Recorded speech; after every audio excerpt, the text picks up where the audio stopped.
Hi, I'm Charlie Mato-Toyela with Blue Bear Flutes, and of course our website is bluebearflutes.com, as well as our YouTube, Instagram, Facebook, and I'm always promoting our Instagram. Until you see it, you can't appreciate how much work goes into our Instagram and the regular photos and videos and even contests and things that we do on there. We don't get any money off of Instagram. I mean, we might get a referral here or there, but it's really to kind of share some of what our life looks like. And that's what this video is about. For about the last, to start at the beginning, I've been making, at this point in history, I've been making Native American flutes for about 33 years of my life. I started when my granddad taught me how to make a small traditional Cherokee whistle. And I was so astounded at the times in my life that I have been around other people that are like, wow, that's incredible. So, I found that it was kind of my calling to make these instruments. And I have made so many different Native American flutes and tried to keep them within a realm of the original type and style and fashion and everything. There are instances where we make a wooden flute that would originally have been a clay flute simply because it was such a great idea that I thought maybe I'll take it to the next step and find a way to tune it, because clay flutes, unlike ceramic, for example, which, in a way clay is similar to ceramic, but there's a lot of shrinkage that happens. Anyway, changes intonations, and that's why we make so many different kinds of flutes, especially drones is what I'm thinking of right now, out of wood. So that having been said, in about the last, probably 5 or 6 years, I have had numerous people, hundreds, maybe thousands of people requesting that I tune their flute to 432 hertz. I do have some other videos about 432 hertz and what it has to do with, and my ideas, my opinion on this kind of thing. And you can probably find some links to those in the description down below of this video. But people asked me to tune it 432 hertz. Now, one time I actually had someone ask me to tune their flute to 422. 432 hertz is a phenomenon. It's not founded in science or math, in my experience. And if I'm wrong, feel free to quote what you know about it in the comments below, but I'm going to tell you right off, 432 hertz had started in Venice about the 1700s, and it was a very unpopular, even in Venice, intonation. And that having been said, it's miraculous to me that we had a tuning fork that could put off a frequency of 432 hertz. That's just incredible, because in the 1700s, technology was not abound. We didn't have small digital tuners that we could show how things were tuned and get them exactly down to the micron. Now, bear in mind, backing up just a little bit, that is string instruments and brass instruments and possibly wind instruments, but they didn't really hit fame until a little bit later on. But the Native American flute had not seen a tuner until probably about 75 to 100 years ago. At that point, it was probably a tuning fork, and somebody's like, well, this sounds like this or this, I'm not really sure what it is, probably dismissed it as being not in tune, and then traveled about their way. But in the last, say, 50 years, people have gotten to the point that they want to play an instrument that's in a specific key and frequency more often than they did back in the old days. Back in the old days, we'd sit and have a jam session, and it didn't matter what key or what frequency your instrument was made in, and we'd just happen. I'm talking about in the last 100 years. I'm not talking about historical Native American times here. With regards to that, many people believe that the earth is in the tune of 432 hertz. If that's what you think, please go to the Schumann Resonance Frequency Wiki and go look at the list of resonance frequencies and see if you can find 432 on there. It's not.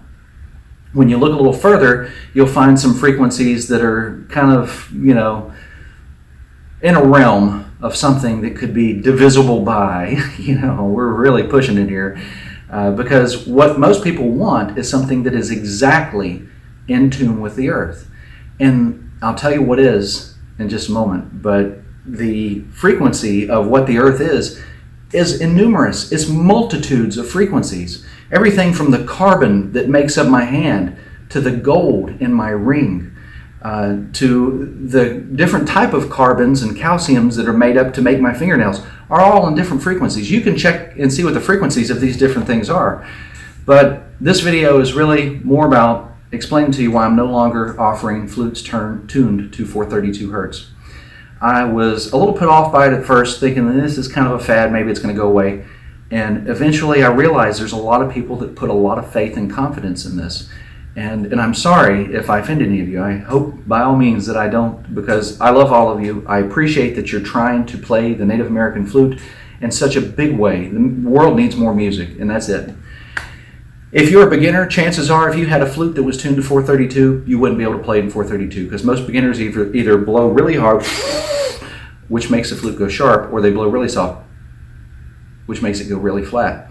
So unless you have like precision tuning ability with your mouth and your ears, then you may not even be playing in 432. Bear in mind, only one of the notes you're playing, if you have a flute that has the note A in it, and there's about 4 scales that don't have the note A in them, if you have a flute that has the note A in it, only that A would have the chance of being at 432 hertz. Everything else is a different frequency.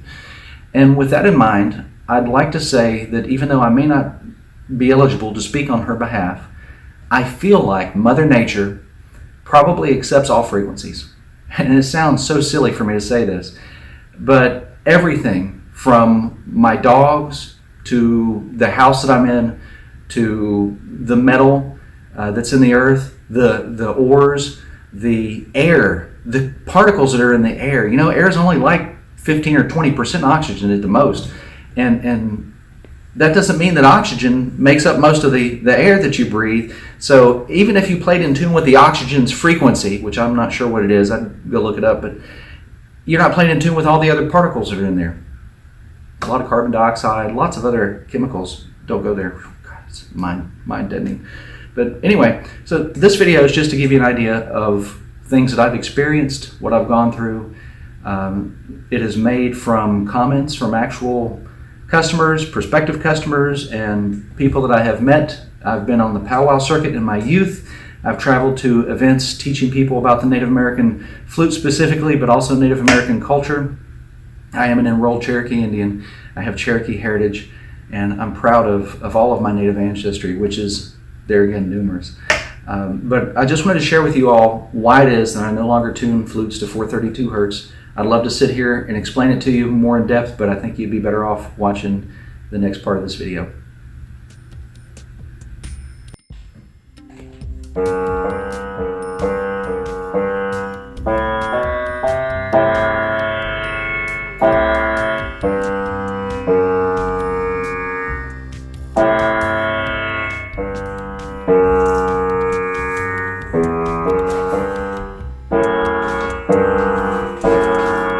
All right, my Blue Bear Flute, man. I've been waiting for this. Oh yeah, save the environment. Look at that, man. That's just bad. All right, let's see.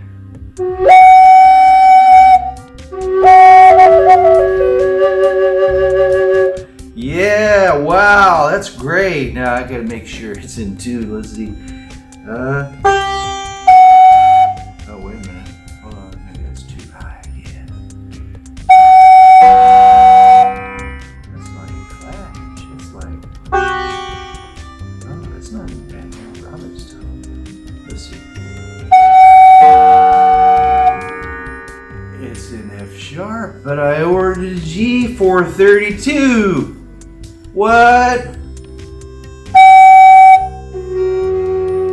It sounds like you made an F sharp.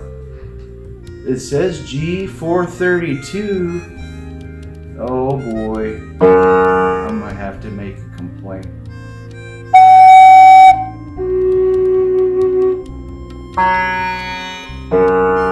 It's an F sharp, man. I'm gonna send them an email and tell them I just want to send this back. Because, you know, it's an F sharp and I ordered a G 432 because I want to be in harmony with nature. So I was just gonna have to send it back. I hope they do free shipping and free returns. Finally, my Blue Bear Flute arrived. Beautiful. Perfect perfection. And most importantly, 432 hertz, just like the ancestors used to make. I had a vision that I was playing this flute. I was by a riverside, imagining about having a vision. And then I played the flute. But so important that it is 432 hertz, because 432 can't hurt Mother Nature. So I hope you enjoyed my little comical satire. It's something that I do in the shop a lot. Actually, sometimes I have my wife rolling on the floor at some of my craziness that I have, and my kids, and when I get the opportunity and don't feel like I'm going to have some kind of lash out, other people that I know, I'll let them see some of my comedy. But anyway, it's just that, comedy. And unfortunately, it is also true to life experiences. These comments and events, some of them have happened in the last few days, and some of them have been things I've experienced time and time again. The truth is, there's really no way to prove that Native Americans only came across the Bering Strait, or really that they did come across the Bering Strait, unless you have a time machine. But there's no way to prove that we had a digital tuner to show you exactly what frequency this instrument is in. This is not only a different type of technology, it's a level of technology that really leads astray from the truth. You remember my glass is half empty, glass is half full, the sound of science? If you haven't seen that video, please watch it. You might get an idea about how Blue Bear Flutes feels about really science of things. So with that in mind, like I say, science is always changing, and you may subscribe to the Bering Strait theory, and maybe somebody else at Blue Bear Flutes here subscribes to it, but this Blue Bear doesn't, and I've got lots of good reasons. Read Vine Deloria. Oh my gosh, I sounded just like another comedian I can remember. Read Vine Deloria, because he really kind of put the cherry on top of the frosting there on top of the cake for anybody that wants to know what Native people think about where we come from. So, that having been said, thank you very much. I hope you find a good reason to subscribe to Blue Bear Flutes. We do make a lot of videos about making Native American flutes and how to play the Native American flute. We also have some music videos. If you have a question about Native American flute making, playing, or music, please check out my other videos. Chances are you'll find it there, and if you email me about it, I'll happily send you a link if necessary. But a lot of times it takes me some time because we're usually busy in the shop. I hope that you all have enjoyed this video. I hope you find some use in it and that it helps you grow as an individual, because experiencing these things in life are what has helped me grow as an individual. Once again, love you all. Charlie Mato-Toyela from Blue Bear Flutes and BlueBearFlutes.com signing out. We hope you have a very Blue Bear Flute day. Be sure to check out our new merchandise or t-shirts, because they're really cool. Take care, and we'll see you again very soon.